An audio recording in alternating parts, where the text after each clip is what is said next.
너희 권능 있는 자들아 영광과 능력을 여호와께 돌리고 돌릴지어다.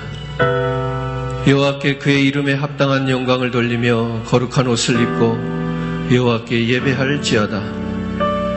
여호와의 소리가 물 위에 있도다. 영광의 하나님이 우레소리를 내시니 여호와는 많은 물 위에 계시도다. 여호와의 소리가 힘있으며 여호와의 소리가 위엄차도다. 여호와의 소리가 백향목을 꺾으시며 여호와께서 레바논 백향목을 꺾어 부수시도다. 그 나무를 송아지같이 뛰게 하시며 레바논과 시온으로 들송아지같이 뛰게 하시도다. 여호와의 소리가 화염을 기르시도다. 여호와의 소리가 광야를 진동하시며 여호와께서 가데스 광야를 진동시키시도다. 여호와의 소리가 암사슴을 낙태하게 하시고 살림을 말갛게 벗기시니 그의 성전에서 그의 모든 것들이 말하기를 영광이라 하도다.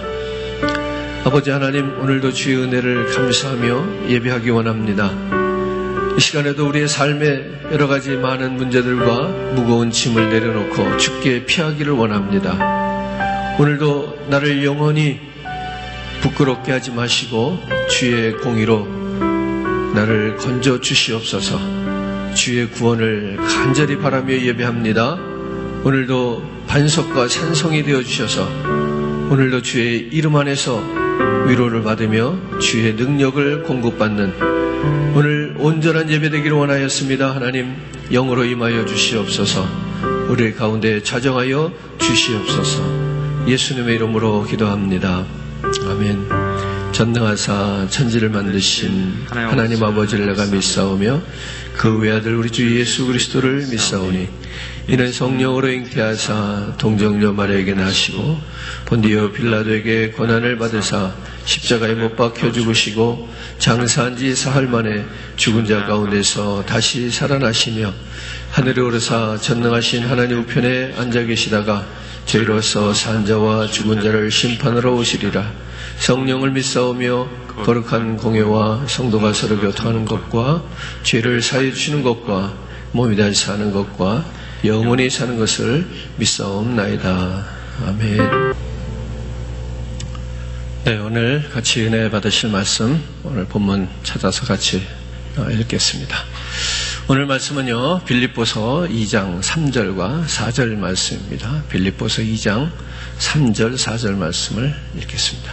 아무 일에든지 다툼이나 허영으로 하지 말고 오직 겸손한 마음으로 각각 자기보다 남을 낮게 여기고 각각 자기 일을 돌아볼 뿐더러 또한 각각 다른 사람의 일을 돌아보아 나의 기쁨을 충만하게 하라. 아멘. 오늘 말씀의 제목은요, 오직 겸손한 마음으로 이렇게 정했습니다. 빌립보서 2장 3절과 4절의 말씀을 읽었는데 우리가 잘 아는 그런 말씀이죠. 오늘은 인도의 현인으로 불리는 간디의 이야기로 말씀을 시작해 보겠습니다. 간디가 남긴 말이 있습니다.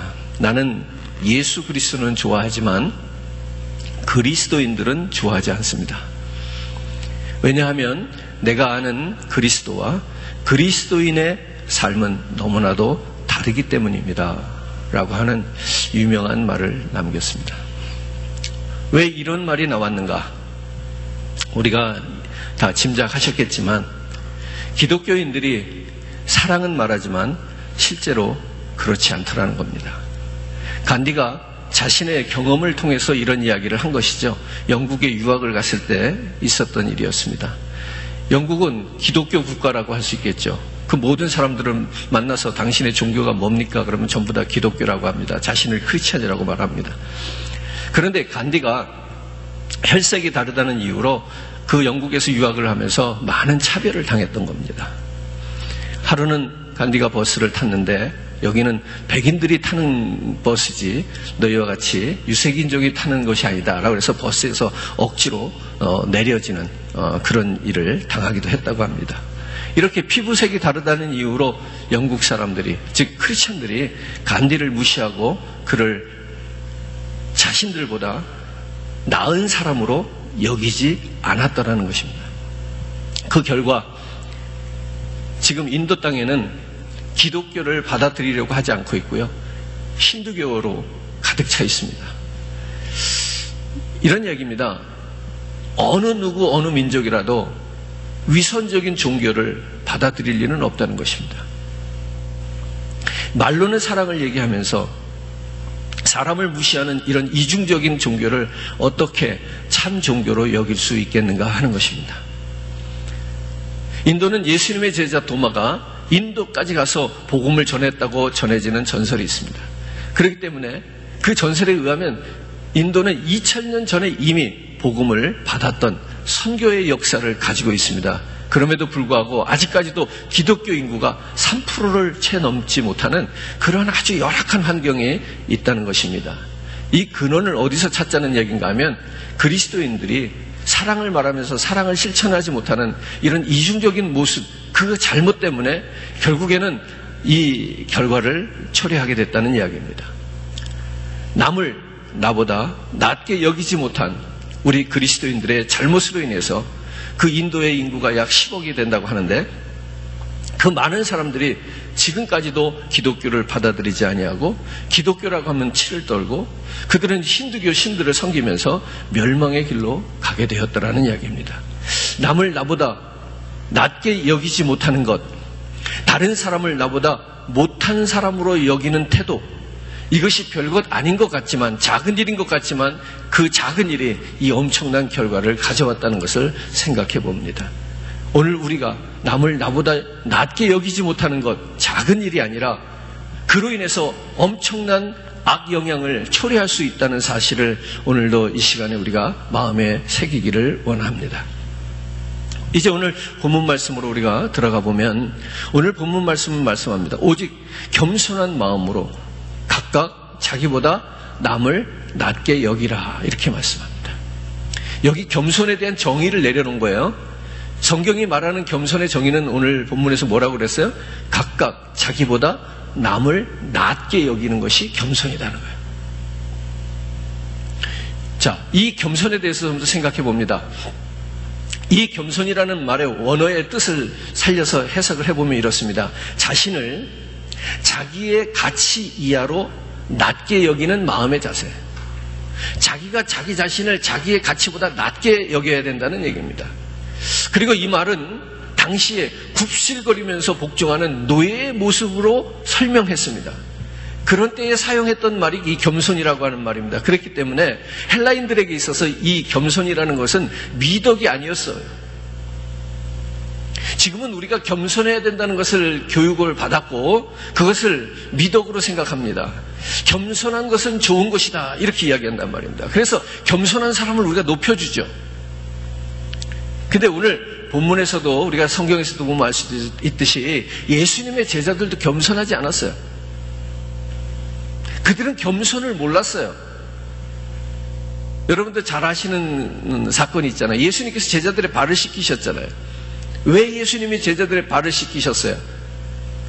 섬김의 도를 보이기 위해서. 우리가 이렇게 쉽게 이야기합니다. 그러나 그 전에 누구도 다른 이의 발을 씻기는 사람이 없었더라는 거예요.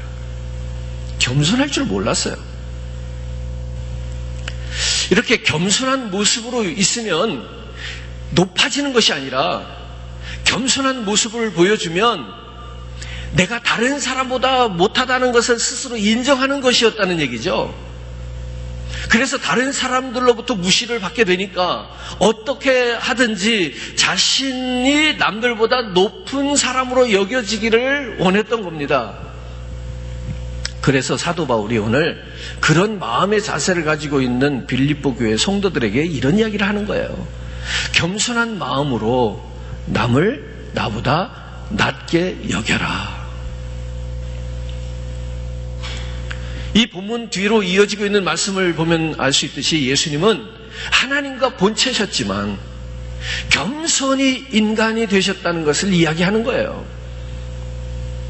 그러면서 그 예수님의 놀라운 그 겸손의 모습처럼 오늘날처럼 겸손이 미덕도 아닌 그 당시에는 겸손하면 하인 취급을 받는 노예 취급을 받는 그러한 상황 속에서 예수님께서 겸손의 모습을 보여주면서 너희들도 서로 겸손하게 살라 이것을 권면하는 것을 볼 수 있습니다. 그 당시 빌립보 교회에는요 유대인들이 거의 존재하지 않았습니다. 이방인의 교회였어요. 헬라의 교회였어요. 그뿐만 아니라 여러 계층의 여러 피부 색깔이 다른 사람들이 섞여 있는 그러한 교회였습니다. 그러다 보니까 자연스럽게 여러 가지 문제들이 생겨나는 겁니다. 생각과 여러 가지 의견이 다른 거죠. 서로가 하나가 되지 못했습니다. 헬라파 사람들이 이렇게 합시다 얘기를 하면 다른 부류의 사람들은 또 자기들의 입장에서 그렇게 하는 것보다 이렇게 하는 것이 낫습니다 라고 이야기를 하게 되는 겁니다. 이렇게 자기들의 이익을 관철시키려 들고 또 다른 부류의 사람들은 또 자신들의 의견을 주장을 내세우면서 교회에는 크고 작은 적지 않은 분란이 있었던 것입니다.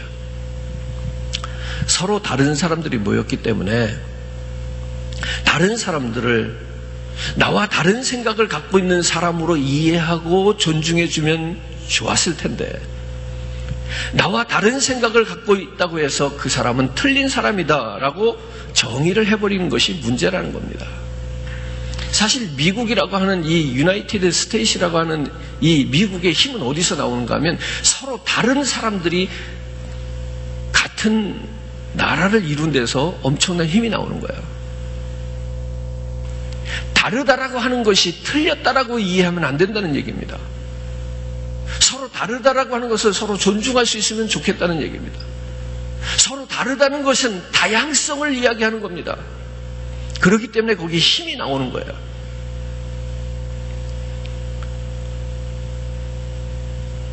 나와 다른 생각을 갖고 있는 사람들을 틀린 사람으로 우리가 정의하지 말자. 나만 옳고 다른 사람은 전부 틀렸다라고 주장하는 것, 이것만큼 지금 위험한 것은 없습니다. 요즘 우리가 살아가면서 피부로 느끼는 것 중에 하나는 뭐냐면 한국, 미국, 전 세계를 다 떠나서 양극화 현상입니다. 양극화 현상이 뭐냐면 좌파와 우파로 나눠졌다는 거예요. 중간이 없어요. 내 편이냐 아군이냐 적이냐 이거밖에 없는 거예요. 지금 그런 문제가 아니잖아요, 우리가요. 오늘 우리가 틀렸다라고 하는 것이 과연 틀린 것인지 아니면 다른 것인지 한번 다시 확인할 수 있는 기회가 되기를 바랍니다. 틀린 것이 아니라 다를 뿐인데 그것을 받아들이지 못하니까 빌립보 교회의 분란이 계속될 수밖에 없었어요. 그래서 그 일에 관한 가장 좋은 처방이 무엇이냐? 오늘 본문에 그걸 이야기하는 거예요. 처방을 내린 거예요. 남을 나보다 낮게 여기는 겸손이다. 다툼과 분쟁 속에서 의견 일치를 보지 못하는 빌립보 교회의 가장 좋은 처방은 무엇이다? 남을 나보다 낮게 여기는 겸손이다. 아니, 낮게 아래로 본다는 거 아닙니다. 우리 한국말이 이게 발음이 좀 헷갈리죠, 그죠? 남을 나보다 낮게 높여서 시옷 받침을 해야 되는 거예요. 거기다 지읒 받침을 하면 낮춰서 보는 거예요. 그죠? 그러니까 남을 나보다 낮게 보는 것이 겸손이다. 겸손하면 다툼이 일어날 이유가 없는 거죠. 교회 안에 일치와 하나됨이 이루어질 수 있는 거죠. 그래서 우리들은 남을 나보다 낮게 여기는 겸손한 사람이 되어야겠다는 겁니다. 여기서 겸손하다는 것을 좀 더 설명해 보면은요, 먼저는 남이 나보다 나은 점이 있다는 사실을 인정하면서부터 시작되는 거예요.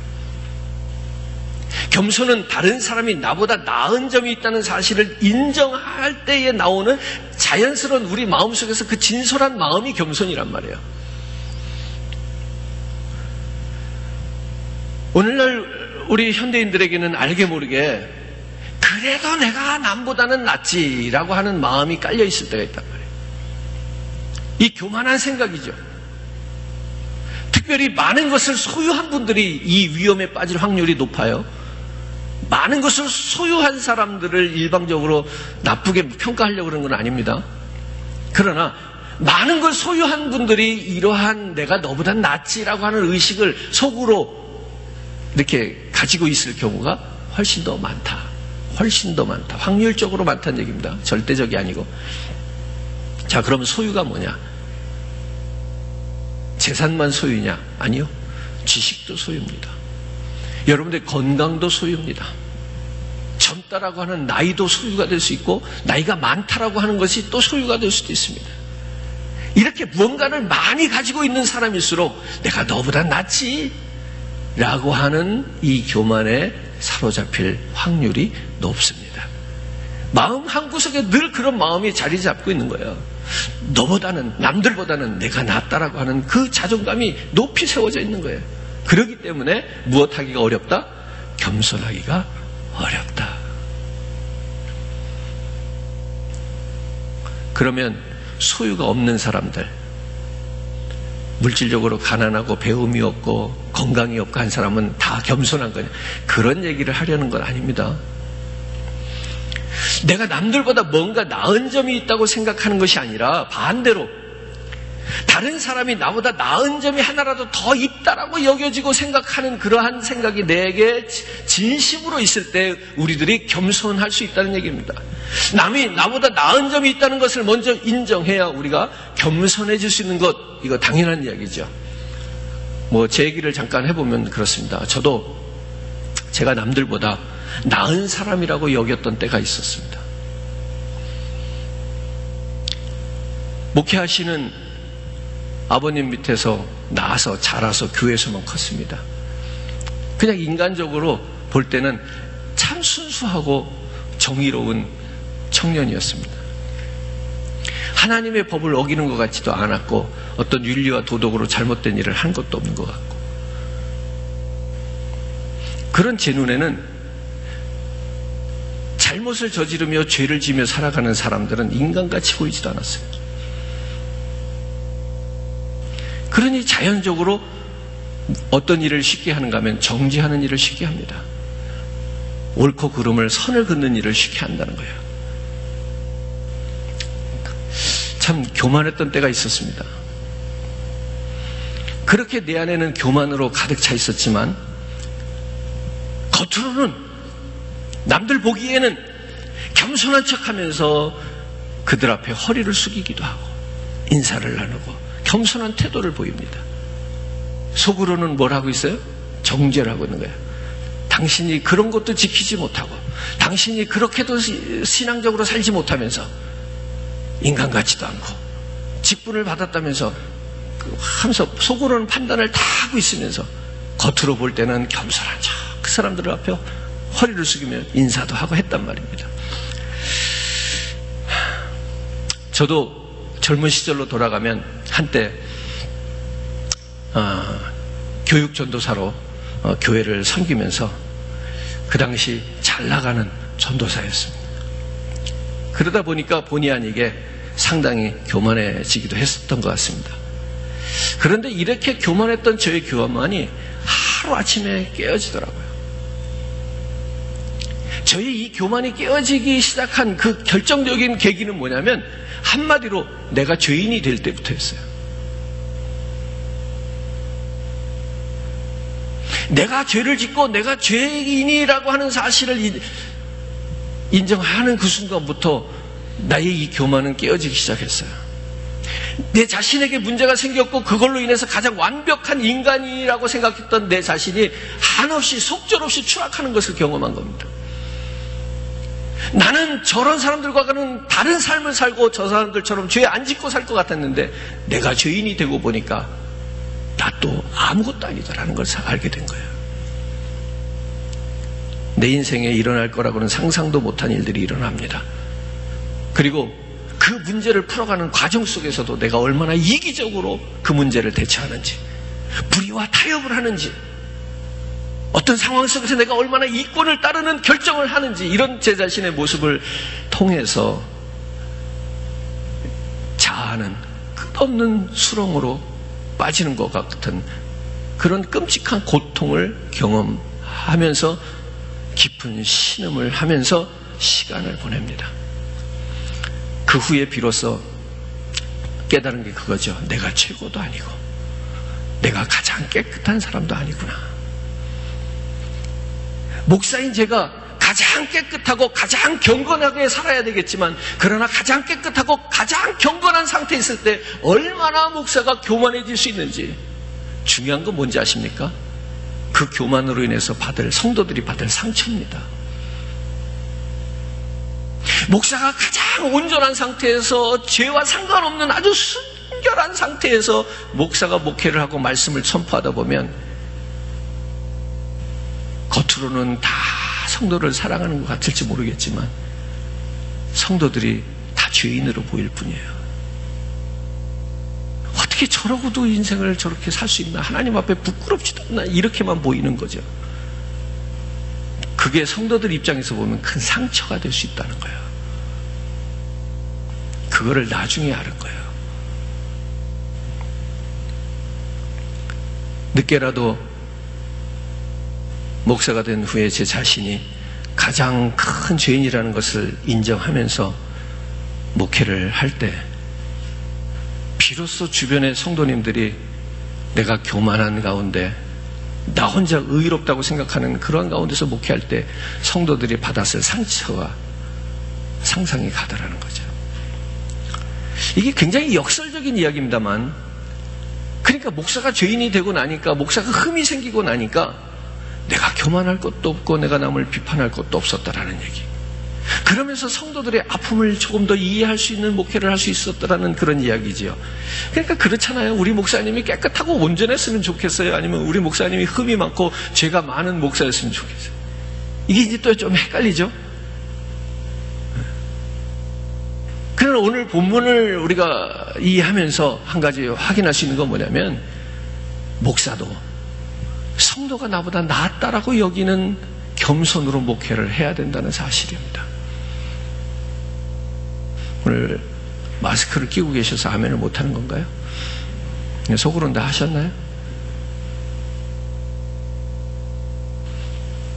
자신의 부족함을, 약점을 인정하게 되면 우리는 비로소 모든 사람과 더불어 평화하고 다른 사람을 존중히 여기며 살아갈 수 있게 될 것입니다.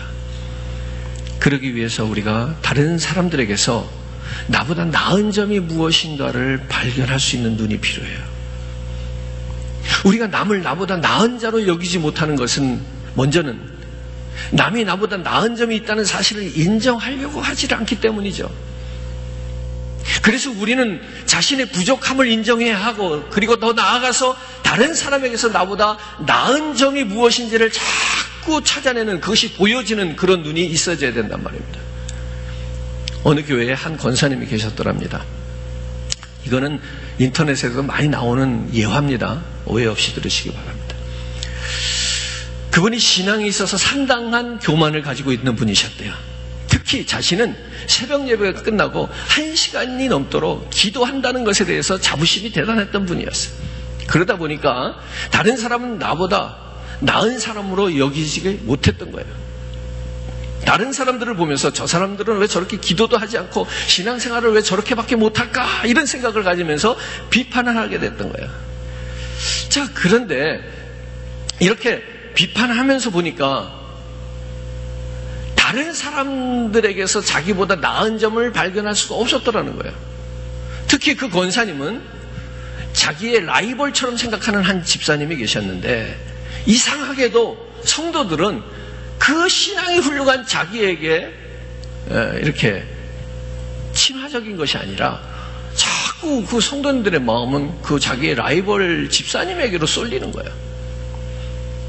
그러다 보니까 이 권사님은 속으로 은근히 화도 나고 시기도 질투도 나고 그랬던 거예요. 그러니까 그 집사님 그냥 꼴 보기 싫은 거지. 자신은 새벽 기도 마치고 나서 큰 소리로 1시간이나 기도하는데, 그 집사님은 새벽 기도 끝나고 20분이나 기도할까 말까 하고 가더라는 거예요.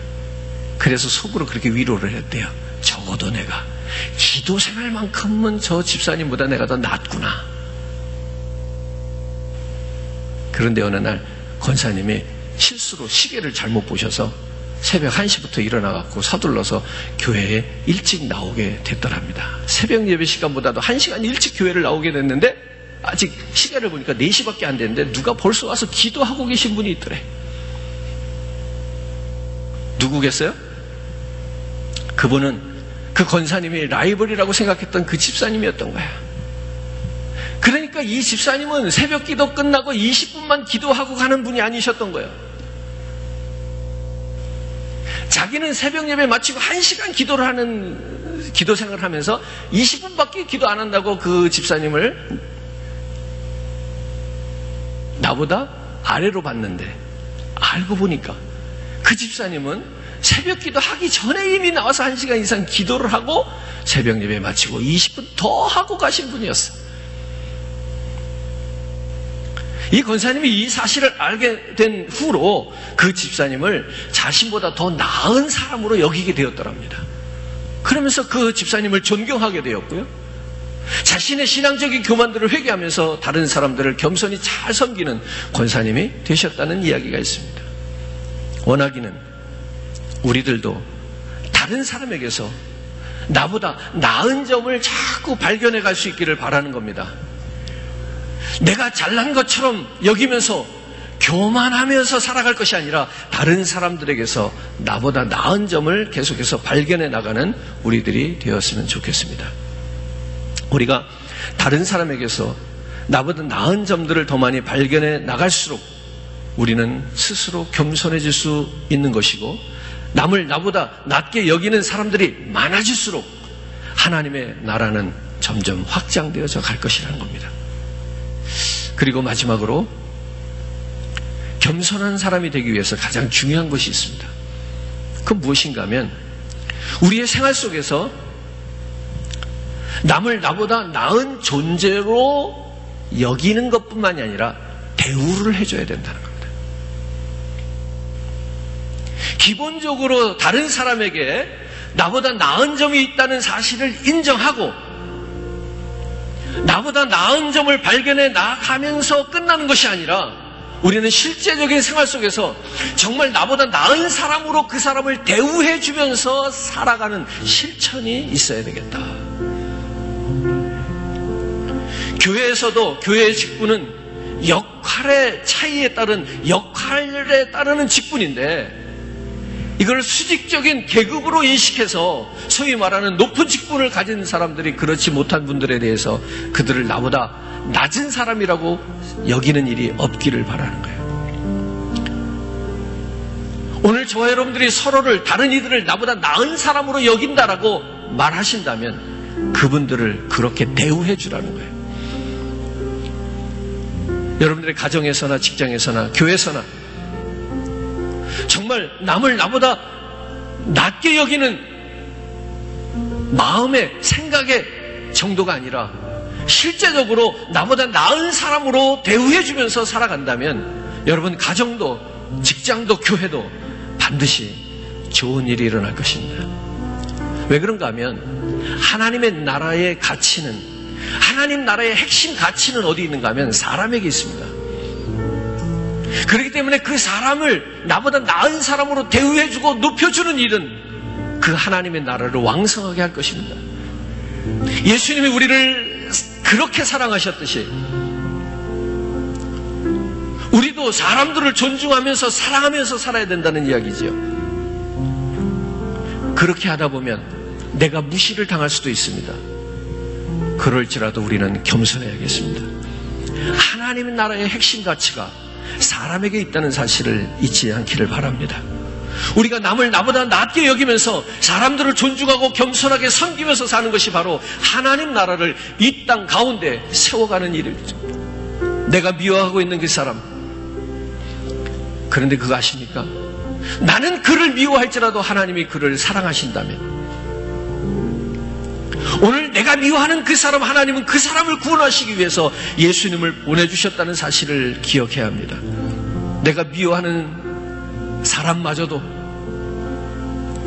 그 사람에게서 나보다 나은 점을 발견하고 그 사람을 나보다 더 나은 존재로 우대해주는 이런 하나님의 사랑을 오늘 저와 여러분의 시카고 교회가 행할 수 있기를 주님의 이름으로 축복합니다. 하나님은요, 이렇게 하나님의 성도들의 겸손을 통해서 그 하나님의 나라가 일어나고 교회가 확장되기를 원하시는 줄 믿습니다. 오늘 이렇게 겸손으로 이루어가는 하나님의 나라가 바로 우리 시카고 교회가 되었으면 좋겠습니다. 이 설교를 한 달 전에만 했더라도 얼마나 좋았을까 하는 생각이 듭니다. 하지만 소 잃고 외양간 고친다는 말이 있지만 지금이라도 외양간을 고쳐야 또 그 소를 잃어버리지 않을 것입니다. 오늘 사랑하는 성도 여러분, 내가 먼저 겸손해지렵니다. 오늘 그렇게 우리 하나님의 나라를 세워갔으면 좋겠습니다. 아멘. 예수 나를 위하여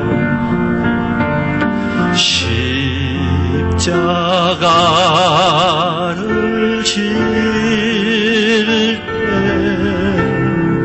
세상 죄를 지시고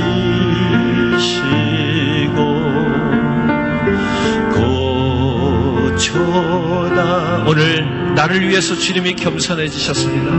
오늘 그 주님을 고백합니다.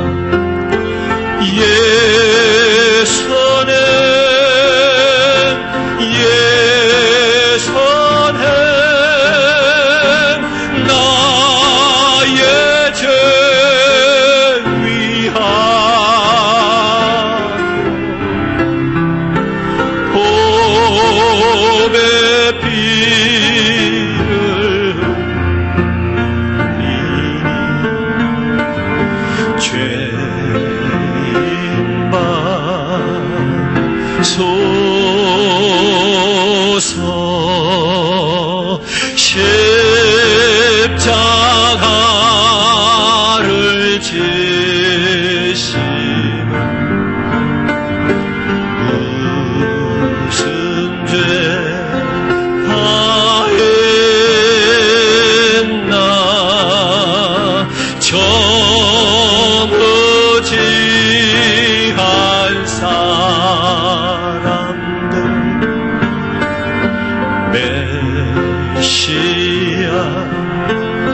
주님은 그렇게 나의 죄를 대신하여 겸손하게 십자가를 지십니다.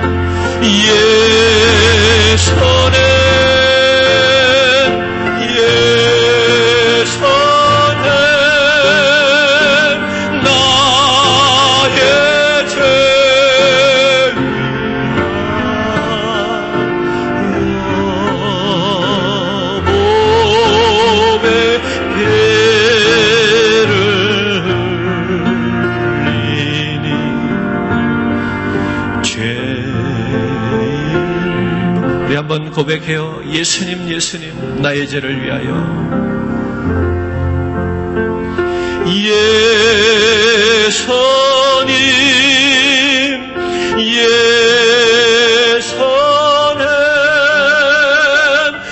예수님, 나의 죄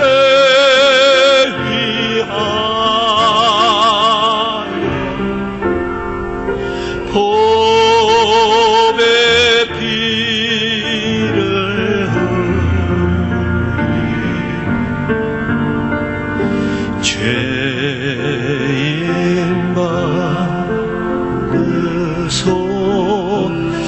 우리가 예수를 믿는 것도 여러분 자신이 죄인이라는 사실을 인정할 때 믿어지는 겁니다.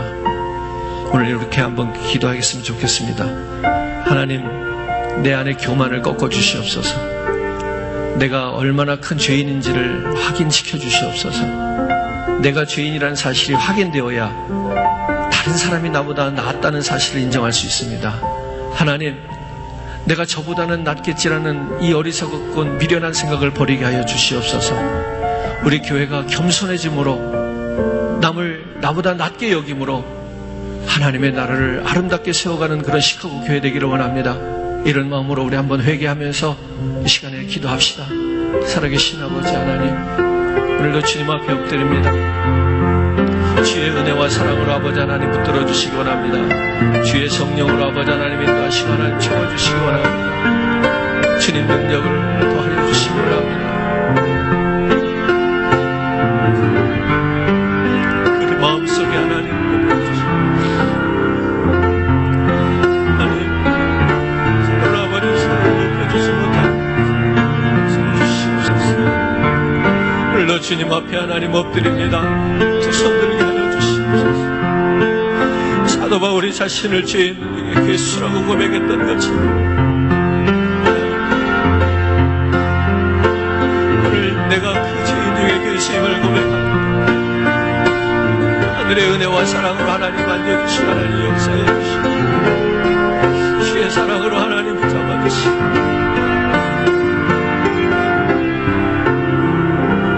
오늘도 주의 성령 하나님의 아름다운 교회를 회복하게 변화하여 주시옵소서.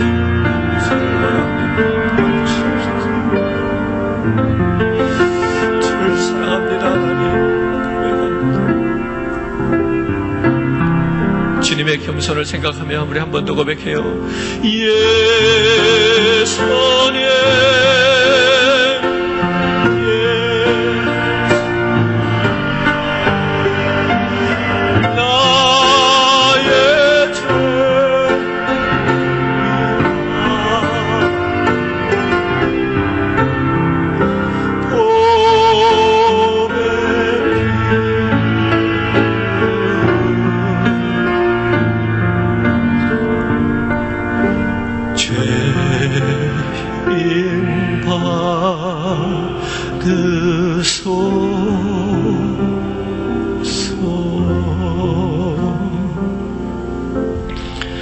오늘도 이 죄인 주님 앞에 고백합니다.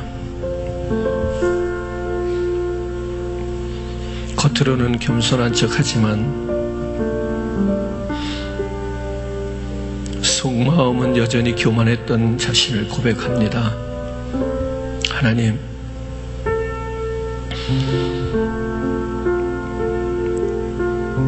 오늘도 내가 가장 큰 죄인이 되어지기를 원합니다. 그런 내 자신을 발견하게 하여 주옵소서. 다른 이들이 나보다 다 나을 것인데 내가 무슨 말을 하겠습니까? 하나님, 입을 다물게 하옵소서. 오늘도 겸손으로 하나님의 나라 아름다운 시카고 교회를 세워가는 우리 모두가 되어지게 하여 주시옵소서. 지금은 우리를 죄악 가운데서 구원하여 주신 나사렛 예수 그리스도의 은혜와 하나님 아버지의 극진하신 사랑하심과 성령님의 교통하시며 역사하시며 내주하시고 충만하시니 오늘도 겸손한 자로 하나님의 나라를 세워가기를 결단하는 성도들 각 사람 마음 위에 시카고 교회 위에 한국과 미국과 오늘도 예수님의 피값으로 세워진 열방에 있는 모든 교회들 위에 이제로부터 영원토록 함께 계실지어다. 아멘.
많이 한국에 나